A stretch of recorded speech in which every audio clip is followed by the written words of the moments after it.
Lula prega a zona de paz na América do Sul em viagem à Guiana e diz que o continente não precisa de guerra. Ministro da Fazenda, Fernando Haddad, defende que bilionários do mundo paguem sua justa contribuição em impostos. Taxa de desemprego no Brasil fica em 7,6% no trimestre encerrado em janeiro. Ministério da Saúde antecipa a campanha de vacinação contra a gripe. O Brasil News começa agora.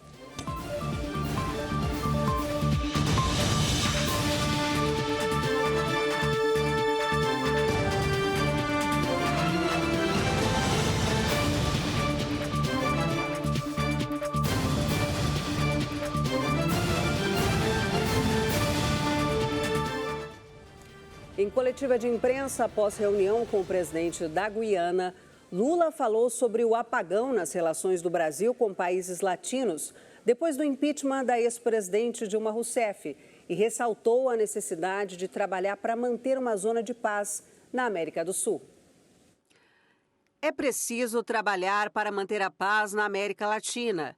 Essa foi a fala do presidente Lula em Georgetown, na Guiana, onde o presidente se encontrou com o presidente do país, Irfan Ali. Lula, que está na Guiana para participar da CARICOM, falou aos jornalistas e abordou a relação do Brasil com a comunidade do Caribe e as nações latinas. Ele também afirmou que houve um apagão após o impeachment da ex-presidente Dilma Rousseff. O presidente defendeu a integração do continente com parcerias nas áreas de infraestrutura, desenvolvimento sustentável, energia e alimentos. Lamentavelmente, depois do impeachment da presidenta Dilma, after President Dilma Rousseff impeachment in Brazil, houve um apagão we na had a sort of a relação do shutdown Brasil com a América do Sul. of Brazil with the rest of South America. E, sobretudo, houve um apagão na relação com a Guiana And mainly, there was a shutdown too in our relations with Guyana. e com os países da CARICOM. Durante sua fala, Lula também ressaltou a necessidade de manter a paz entre os países da região. Isso pode ser entendido como uma referência velada ao aumento das tensões entre a anfitriã do evento e a Venezuela.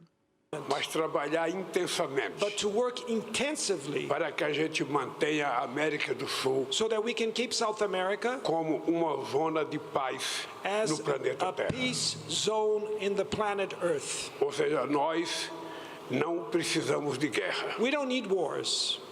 A guerra, ela traz destruição War brings destruction, de infraestrutura, destroys traz infrastructure, destruição de vida destroys lives, e traz sofrimento.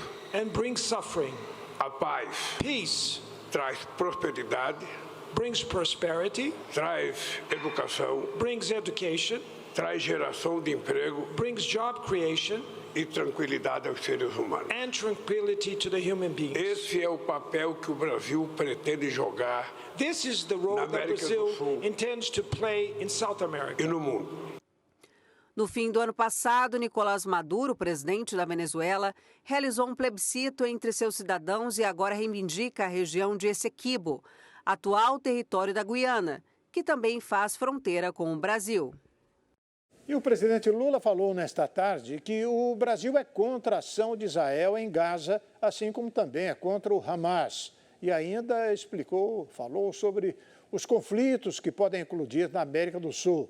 Quem tem mais detalhes é o comentarista do Brasil News, Ney Gonçalves Dias. O presidente Lula disse que o Brasil hoje não tem conflito com nenhum país do mundo e também não quer ter conflito com nenhum país do mundo. O presidente, agora com os olhos voltados para a Venezuela e Guiana, disse que a América do Sul não quer e não precisa de nenhum conflito neste momento. Ele agradeceu o presidente de São Vicente, o líder de São Vicente, por ter intermediado uma conversa ou conversas diplomáticas entre a Venezuela e aquela parte do mundo, que é a Guiana. Pois bem, hoje, quinta-feira, a Polícia Federal determinou a prisão de 3 empresários acusados de terem financiado, de terem dado ajuda material aos atos de 8 de janeiro. São dois atacadistas de Goiás e um empresário de São Paulo. Um dos empresários de Goiás, o Juvenci, ele foi confrontado da CPI, da Câmara, e perguntado pelo deputado se ele esteve presente. Ele disse: não, eu não estive presente lá. Aí o deputado mostrou uma foto dele com uma faixa do peito, do corpo. Aí falou: não é o senhor aqui? Ele: não, sou eu, mas eu não estive lá. Eu estive lá, mas eu não participei dos eventos. É acusado de ter mandado água, esse suporte material, etc. Pois bem, o presidente Lula estará a semana que vem em Brasília, acertando com Lira a aprovação de projetos importantes do governo e resolvendo o problema da reoneração ou não de 17 setores da economia do país. E durante a reunião ministerial do G20, o ministro da Fazenda, Fernando Haddad, pediu que o grupo pressione por um maior pagamento de impostos dos bilionários.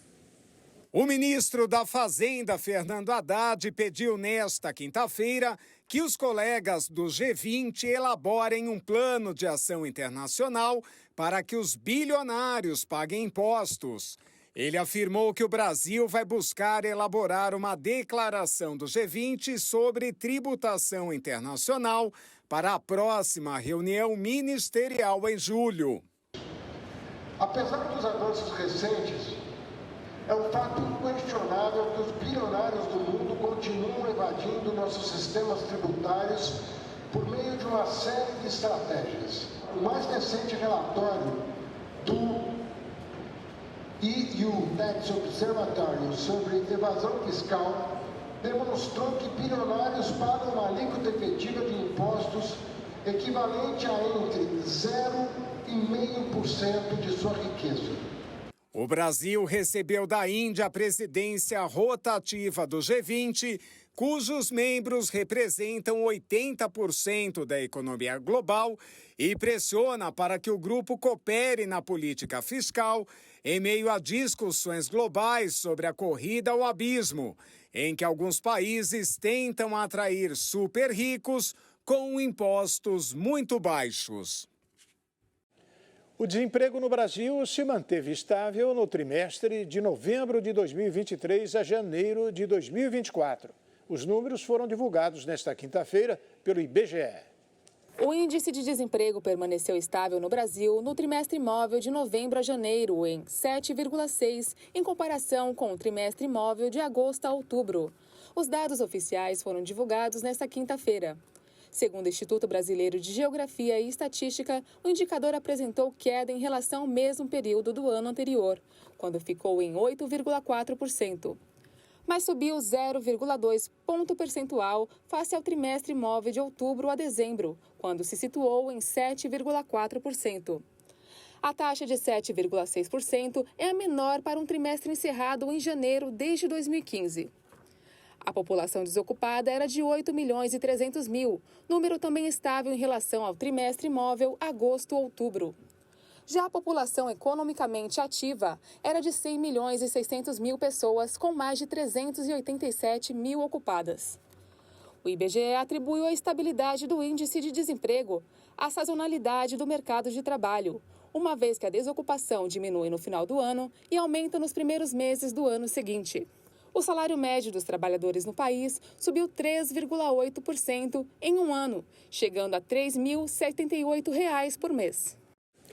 O governo federal vai propor uma remuneração mínima e direitos trabalhistas aos motoristas de aplicativo. O projeto de lei categoriza a classe como autônoma, sem CLT. O presidente Lula deve assinar na próxima segunda-feira um projeto de lei que determina direitos trabalhistas para motoristas de aplicativos.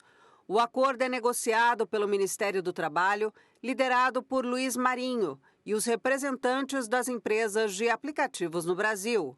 A medida tem como objetivo oferecer uma remuneração mínima e o acesso à previdência social para a classe.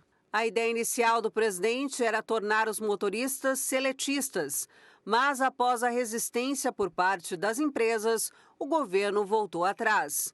Nessa primeira fase, o tratado foi firmado somente com empresas de transporte de passageiros e encomendas, como Uber e 99.